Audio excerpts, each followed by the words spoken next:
Bueno, muchas gracias. Muchas gracias a la organización y especialmente a Ana Matra por haber...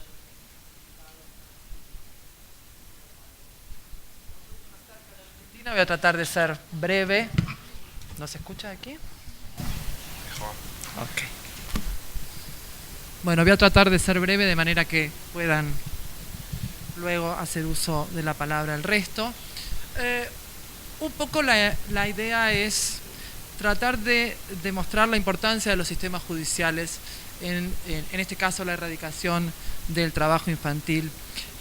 Fundamentalmente porque en nuestro país, en Argentina, en mi país, nosotros desde el año 94 tenemos establecidos dentro de la Constitución los tratados internacionales de derechos humanos y por lo tanto debieron aplicarse desde el año 94 por los tribunales de mi país. Si nosotros analizamos lo que fueron los 90 en la Argentina, vamos a ver que no solamente no hubo una aplicación de todas estas normas que fueron ratificadas y que incorporadas constitucionalmente, sino todo lo contrario. Y fundamentalmente se establecieron leyes absolutamente regresivas en materia laboral que implicaron que termináramos la década con un 52% de la población bajo la línea de pobreza, con un sistema de salud absolutamente destruido, con una ley federal de educación que se sancionó en los 90, que dejó muchos niños y niñas fuera de la escolarización. Por primera vez Argentina tuvo problemas de analfabetismo, algo inédito en nuestro país. Y sobre todo por un proceso de deslaboralización de la normativa, de manera que aparecían figuras para disfrazar el trabajo infantil a través de pasantías o contratos de aprendizaje que eran considerados por la ley específicamente no laborales y que no tenían ninguna relación con lo que uno podría suponer que es una pasantía educativa, donde existe realmente una relación entre lo que el alumno aprende o está estudiando y la tarea que va a realizar. Habíamos visto pasantías donde no había ni siquiera una contraprestación económica y simplemente bastaba que existiera una institución educativa que no enseñaba nada, solo tenía una autorización y firmaba contrato con las empresas.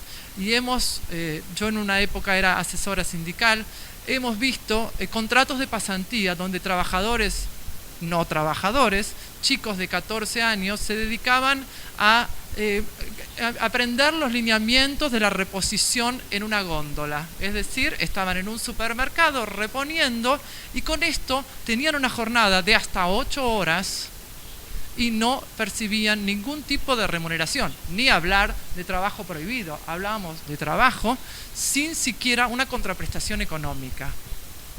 Pero también teníamos una desaparición del rol del Estado, es decir, un Estado mínimo, donde no había una inspección del trabajo. Los ministerios de trabajo, yo vivo en una ciudad cerca de la ciudad de Buenos Aires, no había siquiera inspectores para poder ir a las empresas a fiscalizar. Entonces, no había inspección de trabajo. La justicia laboral también fue dejada de lado, se consideraba una justicia menor, si bien era una justicia especializada. Entonces no se nombraban a los jueces y estos jueces vacantes, estos juzgados vacantes, eran reemplazados o subrogados por jueces civiles o comerciales que no tenían la especialidad en el fuero ni veían al trabajador como sujeto preferente de derechos. Entonces, la unión de la Ley Federal de Educación, el vaciamiento en el sistema de salud, la falta de inspección laboral, vemos que no se compadece con una constitución que sí daba jerarquía a estos tratados internacionales. Y teníamos una Corte Nacional donde privilegiaba el orden público económico sobre el orden público laboral. Y esto lo decía directamente en las sentencias. Entonces vamos a ver donde muchos fallos, donde presta especial atención y dice hay que tener cuidado los efectos que puede tener el otorgar determinadas garantías laborales por la influencia que puede tener en las inversiones extranjeras en nuestro país. Por lo tanto, hay que privilegiar las inversiones extranjeras por sobre los derechos de los trabajadores. En este marco, no había no ya protección a los menores de edad, sino que ni siquiera había protección a los trabajadores como tal. Recién nosotros vamos a notar un cambio en la Corte a partir del 2004. Septiembre de 2004 es un mes especial porque vamos a ver que salen 4 sentencias de la Corte Suprema de la Nación. En primer lugar, 3 son referidas a la Ley de Accidentes de Trabajo. En el año 95 se modifica la Ley de Riesgos de Trabajo, que fundamentalmente prohíbe a los trabajadores acceder a la reparación integral del daño. Tiene simplemente una tarifa que le otorga la ley de accidentes de trabajo, pero no puede acceder como cualquier ciudadano a la reparación integral que establece el Código Civil. Lo prohíbe la ley. Sin embargo, pese a las inconstitucionalidades que se plantearon desde el año 95 que sale la ley, la Corte había en todos los casos ratificado la constitucionalidad. Hasta el año 2004, que ahí cambia la postura de la Corte y se declara la inconstitucionalidad de la prohibición al trabajador de los derechos que la ley le otorga a todo ciudadano. Y además, otros fallos respecto a cuestiones procedimentales. Y además, la inconstitucionalidad del artículo 245 de nuestra Ley de Contrato de Trabajo, que ponía un tope en las indemnizaciones por despido para abaratar los costos. Quiere decir de que con la misma normativa vemos que la actuación del sistema judicial se modifica sin que haya modificado la ley. Entonces, la garantía en el cumplimiento de todos los tratados internacionales, más allá del rol activo que debe tener el Estado y de su obligación de cumplir con los compromisos asumidos y de cumplir con la Constitución en nuestro caso, la vamos a tener a través de un sistema judicial que, en primer lugar, esté absolutamente capacitado, es decir, justicia especializada. En segundo lugar, que haya un conocimiento y un estudio profundo de la normativa internacional y aplicarla aún a falta de legislación interna que establezca esto.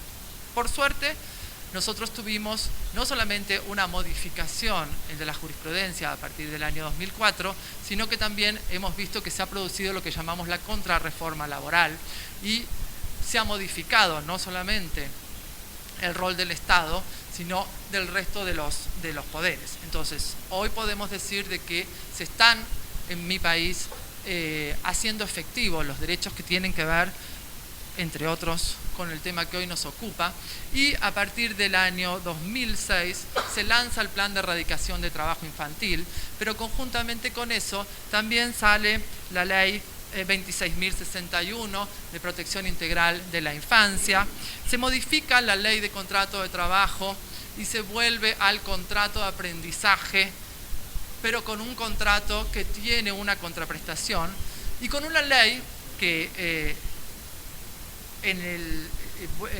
la ley 26.390 que prohíbe el trabajo a los menores de 16 años. Pero más importante que eso, en el mes de mayo de este año sale la ley 26.847, que es una ley que modifica directamente el Código Penal. Y en el artículo, establece el artículo 148 bis del Código Penal, que establece penas de 1 a 4 años de prisión a todo aquel que se aprovechara económicamente de un niño o niña en violación de las normas nacionales que prohíben el trabajo infantil, siempre que no importe un delito más grave.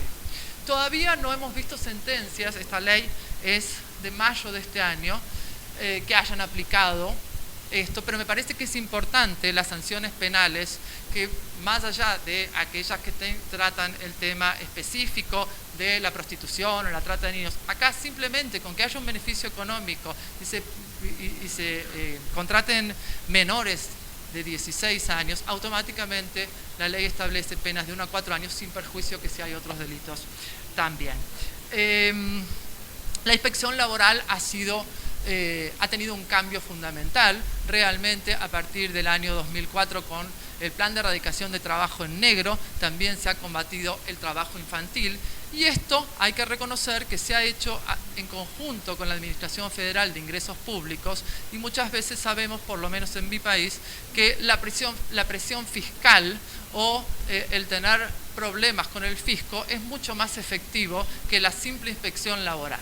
Entonces, como se han hecho en conjunto, muchas empresas han tratado de regularizar su situación laboral de manera de no tener un conflicto con la administración de ingresos públicos y no tanto con el tema laboral. Pero lo cierto es que sí ha dado frutos en cuanto a el cumplimiento de la normativa internacional. También es importante el rol que le ocupa al procurador en la Corte y a la defensora oficial. Nosotros tenemos por la Constitución establecido a partir del año 94 la defensora pública oficial junto con la actuación de los fiscales con autonomía y autarquía. Y hemos visto que a partir de la actuación de la defensora pública que ha intervenido en todos los procesos donde hay menores o personas de grupos vulnerables, no solamente en los casos concretos, sino donde se ve afectado el interés colectivo.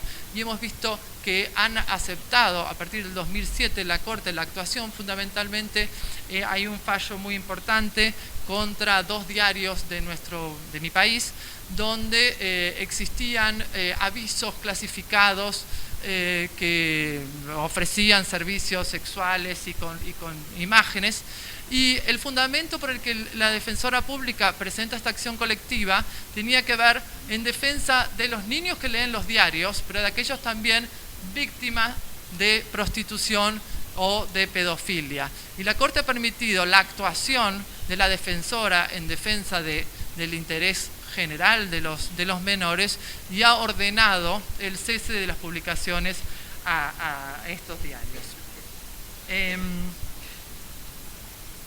Y respecto al profesor Gialdino, procurador, en estos días no sabemos si se ha jubilado o no, pero procurador de la Corte, un reconocido constitucionalista y que ha hecho mucho por el reconocimiento de los derechos de los trabajadores y sobre todo las sentencias de la Corte que ponen el trabajador como sujeto preferente de tutela, a partir de todos sus dictámenes del 2004 en adelante, ha dicho es una obligación de los jueces el reconocimiento también del principio de progresividad, que lo vamos a ver en el Pacto de Derechos Económicos, Sociales y Culturales, y es exigible.